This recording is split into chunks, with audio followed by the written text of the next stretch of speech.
ইউরোপের মানচিত্রে জায়গা করে নিল এক নতুন রাষ্ট্র, ফ্রি রিপাবলিক অফ ভের্ডিস। আর এর প্রেসিডেন্ট মাত্র ২০ বছরের এক তরুণ। দানিউব নদীর তীরবর্তী ১২৫ একরের এই ভূখণ্ড বহুদিন ধরেই সীমান্ত বিরোধে নো ম্যানস ল্যান্ড ছিল, আর সেই শূন্যস্থানে জন্ম নিল এই স্বঘোষিত রাষ্ট্র, যেটি ক্রোয়েশিয়া আর সার্বিয়ার সীমান্ত বিরোধের কারণে দীর্ঘদিন ধরেই কোনো দেশেরই নিয়ন্ত্রণে নেই। 2019 সালে ঘোষিত এই মাইক্রোনেশন দাবি করছে তাদের আছে নিজস্ব পতাকা, জাতীয় মুদ্রা আর প্রশাসনিক কাঠামো। এখন তিনি জানান, এই দেশ গঠনের চিন্তা তার মাথায় আসে মাত্র 14 বছর বয়সে। পরে 18 বছর বয়স থেকে তিনি সরকারের কাঠামো, আইনের খসড়া এবং পতাকার নকশা তৈরির কাজ শুরু করেন। নাগরিক প্রায় 400 জন, তবে আবেদন করেছে আরও 15,000 মানুষ।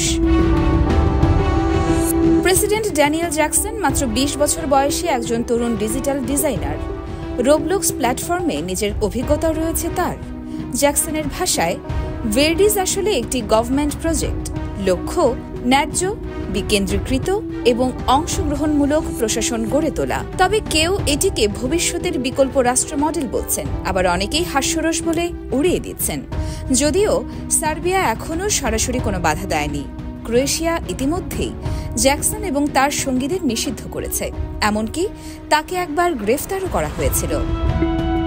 আইনি বাধা থাকলেও জ্যাকসন জানিয়েছেন তিনি ভার্ডিসকে নির্বাসনে থাকা সরকার হিসেবে পরিচালনা করছেন। আন্তর্জাতিক স্বীকৃতি না পেলেও আলোচনার কেন্দ্রবিন্দুতে এখন ভার্ডিস। প্রশ্ন একটাই, এটা কি ভবিষ্যতের পরীক্ষামূলক রাষ্ট্র, নাকি নিছকই এক কল্পনা? ইয়োরমা শায়ের জাহান, দেশকাল নিউজ।